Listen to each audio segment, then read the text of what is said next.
श्री दुर्गा देव्ये नमः। श्रीमद्देवी भागवत महापुराण नवम स्कंद अध्याय 39। भगवती महालक्ष्मी का प्राकट्य तथा विभिन्न व्यक्तियों से उनके पूजित होने का तथा दुर्वासा के शाप से महालक्ष्मी के देवलोक त्याग और इंद्र के दुखी होकर बृहस्पति के पास जाने का वर्णन। नारद जी ने कहा, भगवान में धर्मराज और सावित्री के संवाद में मूल प्रकृति भगवती भुवनेश्वरी और निर्गुण स्वरूपा गायत्री का निर्मल यश सुन चुका। इन देवियों के गुणों का कीर्तन निस्संदेह सत्यरूप और मंगलों का भी मंगल है। प्रभो, अब मैं भगवती लक्ष्मी का उपाख्यान सुनना चाहता हूँ। वेद वेताओं में श्रेष्ठ भगवान सर्वप्रथम भगवती लक्ष्मी की किसने पूजा की, इन देवी का कैसा स्वरूप है और किस मंत्र से इन देवी की पूजा होती है, आप मुझे इसका गुणानुवाद सुनाने का कृपा करें।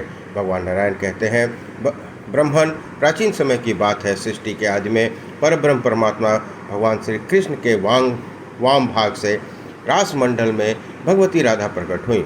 उन परम सुंदरी श्री राधा के चारों ओर वट वृक्ष शोभा दे रहे थे। उनकी अवस्था ऐसी थी मानो 12 वर्षीय देवी हो। निरंतर रहने वाला तरुणय उनकी शोभा बढ़ा रहा था। उनका दिव्य विग्रह ऐसा प्रकाशमान था मानो श्वेत चंपक का पुष्प हो। उन मनोहारिणी देवी के दर्शन परम सुखी बनाने वाले थे। उनका प्रसन्न मुख शरद पूर्णिमा के कोटि कोटि चंद्रमाओं के प्रभा से पूर्ण था।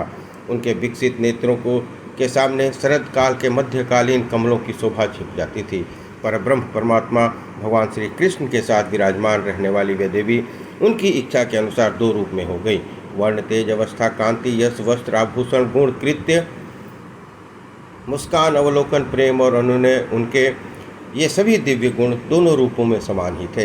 बाएं अंश में लक्ष्मी का प्रादुर्भाव हुआ और दाहिने अंश से श्री राधा ही विद्यमान रही। राधा ने प्रथम परात पर प्रभु द्विभुज भगवान श्री कृष्ण को पति रूप में स्वीकार कर लिया।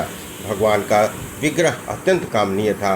महालक्ष्मी ने भी श्री राधा के वर लेने के पश्चात उन्हीं को पति बनाने की इच्छा प्रकट की।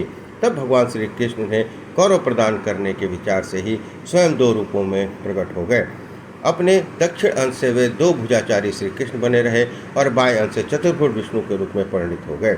उन्होंने महालक्ष्मी को भगवान विष्णु की सेवा में समर्पित कर दिया। जो देवी अपनी स्नेह भरी दृष्टि से विश्व को निरंतर निरखती है और लक्षित करती रहती है, वही अत्यंत गौरवान्वित होने के कारण महालक्ष्मी के नाम से प्रसिद्ध हुई।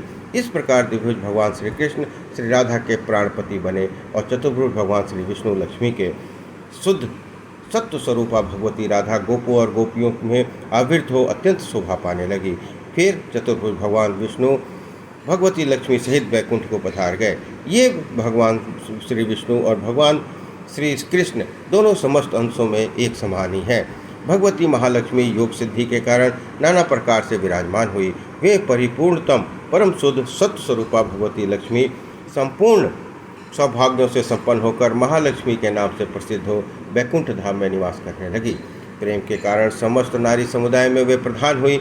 इंद्र की संपत्ति के समान सुंदर विग्रह धारण करके देवी स्वर्ग लक्ष्मी के नाम से स्वर्ग में प्रसिद्ध हुई।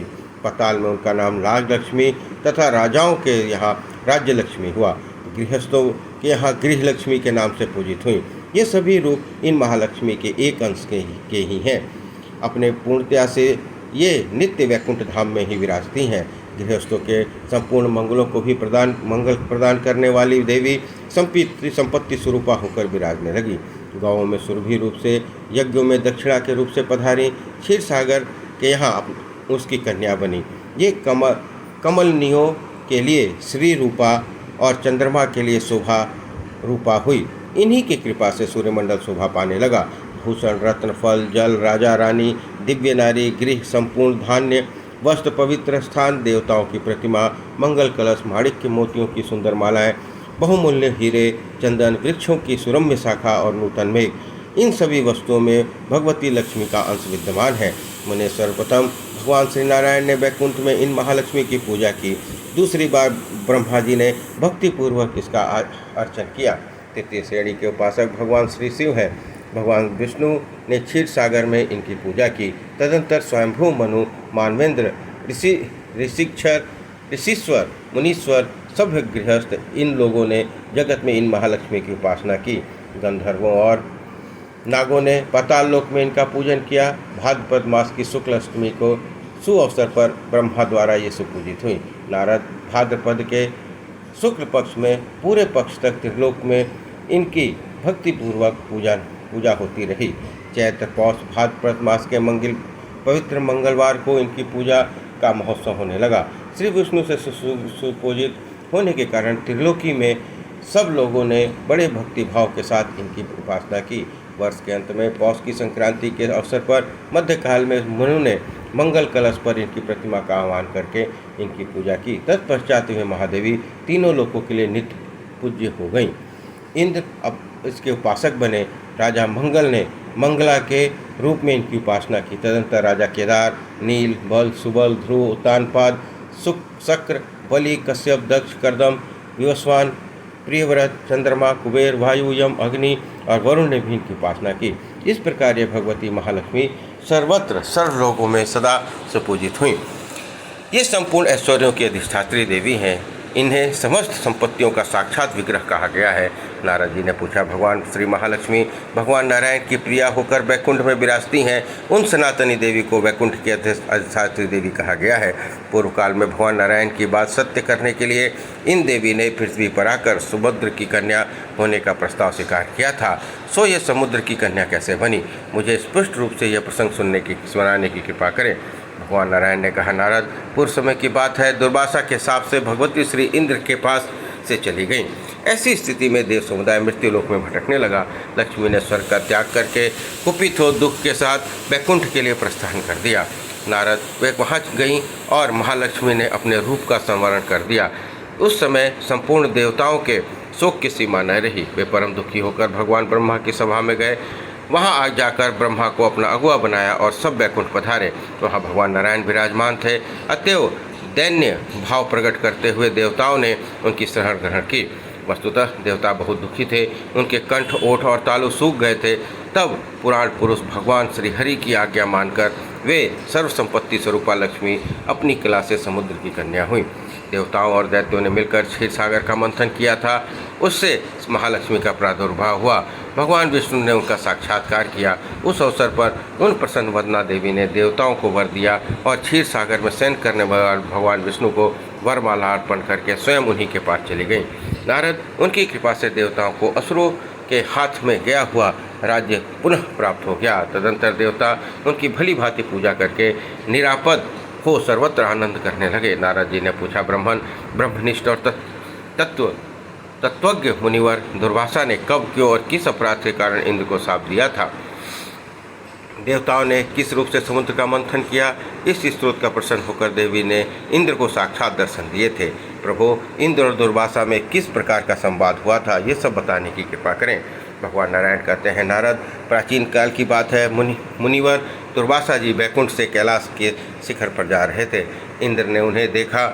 मुनिवर का शरीर ब्रह्म तेज से प्रदीप्त हो रहा था। वैसे जान पड़ते थे मानो ग्रीष्म काल के मध्यकालीन सूर्य के सहस्त्र प्रभाव से संपन्न हो। उनकी अत्यंत स्वच्छंद जटाएं तपाए हुए स्वर्ण के समान चमक रही थी। वे श्वेत वर्ण का यज्ञोपवीत धारण किए हुए थे तथा हाथ में मृग चर्म दंड और कमंडलू शोभा पा रहे थे। उनके ललाट पर महान उज्ज्वल तिलक चंद्रमा का सदृश जान पड़ता था। वेदांग के पारगामी असंख्य शिष्य उनके साथ विद्यमान थे। उन्हें देखकर इंद्र ने मस्तक झुकाकर प्रणाम किया। उनके शिष्यों ने भी भक्तिपूर्वक प्रसन्नता के साथ इंद्र को संतुष्ट किया। तब शिष्यों सहित मुनिवर दुर्वासा ने इंद्र को शुभ आशीर्वाद दिया। साथ ही भगवान विष्णु द्वारा प्राप्त परम मनोहर परिजात पुष्प भी उन्हें समर्पित किए। राजश्री के गर्भ से गर्वान्वित इंद्र ने जरा, मृत्यु, शोक का विनाश करने वाले तथा मोक्षदायी उस पुष्प को लेकर अपने ऐरावत हाथी के मस्तक पर रख दिया। उस पुष्प का स्पर्श होते ही रूप, गुण, तेज, अवस्था इन सबसे संपन्न होकर ऐरावत सहसा भगवान विष्णु के समान हो गया। फिर तो इंद्र को छोड़कर वह घोर जंगल में चला गया। मुने, उस समय इंद्र तेज से युक्त उस ऐरावत पर शासन नहीं कर सके। इंद्र ने उस दिव्य पुष्प का परित्याग कर तिरस्कार किया। यह जानकर मुनिवर दुर्वासा ने रोष की सीमा न रही। उन्होंने क्रोध में जाकर शाप देते हुए कहा। मुनिवर दुर्वासा बोले, अरे राजश्री के अभिमान में प्रमत्त होकर तुम क्यों मेरा अपमान कर रहे हो? तुम्हें मैंने यह परिजात पुष्प दिया। गर्व के कारण तुम स्वयं इसका उपयोग न करके हाथी के मस्तक पर रख दिया। नियम तो यह है कि श्री विष्णु को समर्पित किए हुए नैवेद्य, फल और जल को प्राप्त होते ही उसे उपयोग कर लेना चाहिए। त्याग करने से ब्रह्म हत्या के सदृश दोष हो सकता है। सौभाग्यवश प्राप्त हुए भगवान विष्णु के पावन नैवेद्य का जो त्याग करता है वह पुरुष श्री और बुद्धि से नष्ट हो जाता है। भगवान विष्णु के लिए अर्पित की हुई वस्तु को पाते ही उसे पा लेने का बड़गामी पुरुष अपने 100 पूर्वजों का उद्धार करके स्वयं मुक्त हो जाता है। जो पुरुष नैवेद्य भोजन करके निरंतर भगवान श्री हरि की भक्तिपूर्वक पूजा और स्तुति करता है तो भगवान विष्णु के समान हो जाता है। उसका स्पर्श करके चलने वाली वायु का संयोग पाकर तीर्थ पवित्र हो जाते हैं। उसकी चरण रज लगते ही पृथ्वी को अपार पवित्रता आ जाती है। बिना श्री हरि के भोग लगाया हुआ अन्न पुंचली काया शूद्र के अन्न के समान दोषप्रद होता है। वह मांस भक्षण से भी अधिक दोषावह होता है।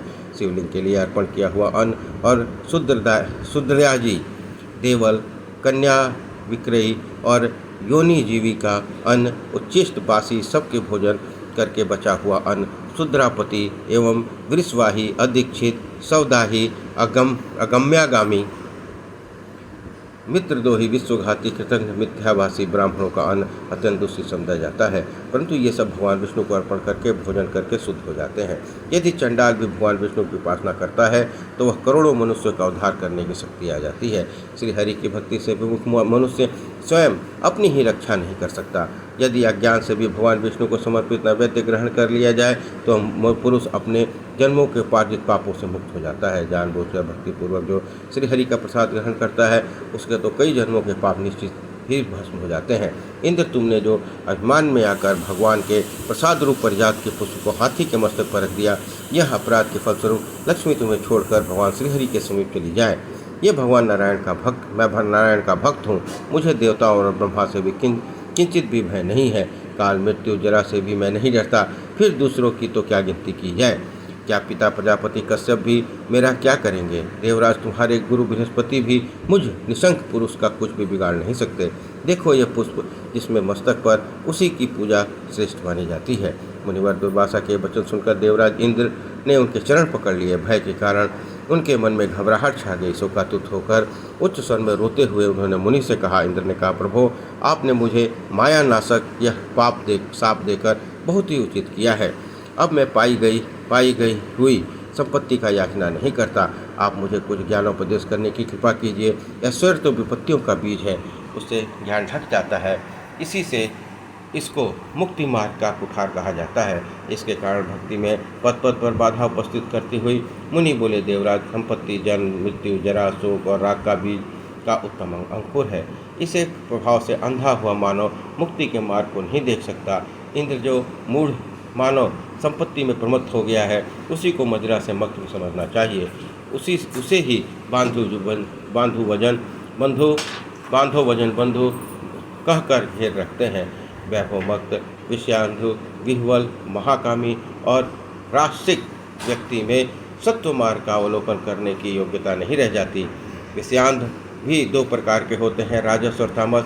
जिसमें शास्त्र का ज्ञान नहीं है वो तामस कहलाता है, और शास्त्रज्ञ राजस। सुरश्रेष्ठ शास्त्र दो प्रकार के मार्ग दिखलाते हैं, एक प्रवृत्ति बीज और दूसरा निवृत्ति बीज। पहला जो प्रवृत्ति मार्ग है उसके भीतर दुख ही दुख भरे हैं, परंतु प्राणी उस पर स्वच्छंद प्रसन्नतापूर्वक और सर्वदा निर्विरोध होकर उसी प्रकार पैर रखते हैं जैसे मधु के लोभी भौरा सुख मानकर क्लेश के साथ पुष्पों पर गिरता है। वह प्रवृत्ति मार्ग जन्म, मृत्यु, जरा, नाश के परिणाम का मूल कारण है। प्राणी प्रसन्नतापूर्वक अनेक जन्मों तक अपने विहित कर्म के परिणाम स्वरूप नाना प्रकार की योनियों में क्रमशः भ्रमण करने के पश्चात भगवान की कृपा से मानव होकर सत्संग का सुअवसर प्राप्त करता है। सत्संग संसार रूपी अपार सागर को पार करने के लिए परम साधन है और तत्व को प्रकाशित करने के लिए प्रज्वलित दीपक। सैकड़ों और सहस्त्रों में कोई विरला ही साधु पुरुष उसके प्रकाश से मुक्ति मार्ग का अवलोकन कर सकता है। अब बंधन को तोड़ने के लिए उसके हृदय में यत्न करने की भावना उत्पन्न होती है। जब अनेक जन्मों के पुण्य, तपस्या और उपयास सहायक होते हैं तब प्राणियों को मुक्ति मार्ग की उपलब्धि होती है। यह मार्ग निर्विघ्न और परम सुखद है। पुरंदर, तुम जो यह विषय पूछ रहे हो उसे मैं गुरु के मुख से सुन चुका हूँ। ब्राह्मण मुनिवर दुर्वासा का यह कथन सुनकर देवराज इंद्र वितराग हो गए। प्रतिदिन उनके हृदय में वैराग्य की भावना बढ़ने लगी। मुनि के स्थान से चले जाने पर वे अपने भवन पर पहुँचे। उस समय उन्होंने देखा उनकी अमरावती पुरी दैत्यों और असुरों से भली भांति भरी हुई है। उस पुरी में रहने वाले सब देवता भय से व्याकुल हैं। सारी परिस्थिति विषम दृष्टिगोचर हो रही थी। कहीं किसी से बंधु बांधव नहीं थे तो कहीं किसी की माता पिता और स्त्री ने भी उनका साथ छोड़ दिया था। वहाँ अत्यंत खलबली मच गई थी। सब और शत्रु ही शत्रु दिखाई देते थे। ऐसी स्थिति देखकर देवराज इंद्र बृहस्पति के पास चले गए। उस समय शक्तिशाली बृहस्पति जी मंदाकिनी के तट पर विराजमान हो परब्रह्म परमात्मा के ध्यान में करते हुए देवराज इंद्र के दृष्टिगोचर हुए। फिर देखा तो वे गंगा के जल में पूर्वाभिमुख खड़े होकर सूर्य का अभिवादन कर रहे थे। उनके नेत्रों में हर्ष के आंसू भरे थे। उनका शरीर पुलकित था। वे अत्यंत आनंदित थे। वे परम श्रेष्ठ गंभीर संपन्न धर्मात्मा श्रेष्ठ पुरुषों के सेवित बंधुवर्ग के आदरणीय भातृ समुदाय में ज्येष्ठ और देव शत्रुओं के लिए अनिष्टकारी गुरुवर बृहस्पति जी का मंत्र का जाप कर रहे थे। देवराज एक पहर तक उन्हें देखते रह गए। तत्पश्चात उन्हें ध्यान से उपरत देखकर प्रणाम किया। फिर वे गुरुदेव के चरणों में मस्तक झुकाकर उत्सव में रोने लगे। तदनंतर दुर्वासा जी के द्वारा दिए हुए साप संबंधित सारी बातें इंद्र ने बृहस्पति जी को बताई। इंद्र की सारी बातें सुनकर परम विद्वान और वक्ताओं में श्रेष्ठ बृहस्पति जी ने इस प्रकार कहा। बृहस्पति जी बोले, सुश्रेष्ठ, मैं सब कुछ सुन चुका हूँ।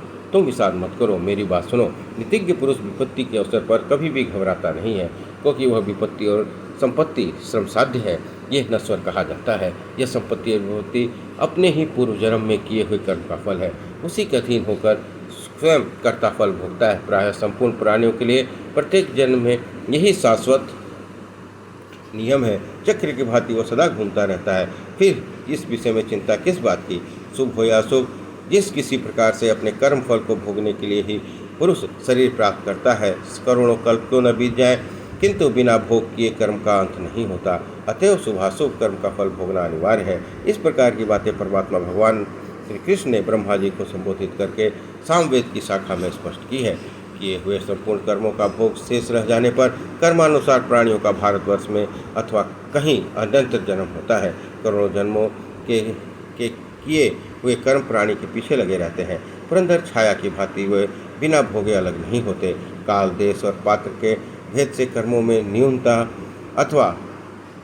अधिकता हुआ करती है। जिस प्रकार कुशल कुंभकार दंड चक्र शराब भ्रमण के लिए द्वारा क्रमशः मिट्टी के अंदर घट का निर्माण कर लेता है, उसी प्रकार विधाता कर्म सूत्र से प्राणियों को फल प्रदान करते हैं। अतः देवराज, जिनकी आज्ञा से यह जगत की सृष्टि हुई है, उन भगवान नारायण को तुम उपासना करो। वे प्रभु त्रिलोक में विधाता के विधाता, रक्षक के रक्षक, शिष्टा के शिष्टा, संहर्ता के संहारकर्ता तथा काल के भी काल हैं। जो पुरुष महान विपत्ति के अवसर पर उन भगवान मधुसूदन का स्मरण करते हैं, उनके लिए उन विपत्तियों में भी मधु संपत्ति की ही भावना उत्पन्न हो जाती है। ऐसा भगवान शंकर ने आदेश दिया है। नारद इस प्रकार कहकर तत्वज्ञानी बृहस्पति जी ने देवराज इंद्र को हृदय से लगा लिया और शुभ आशीर्वाद देकर उन्हें परिपूर्ण रूप से सारी बातें समझा दी। इस प्रकार श्रीमद्देवी भागवत महापुराण 9वां स्कंद अध्याय 39 और 40 संपन्न हुआ। बोलिए दुर्गा महारानी की जय।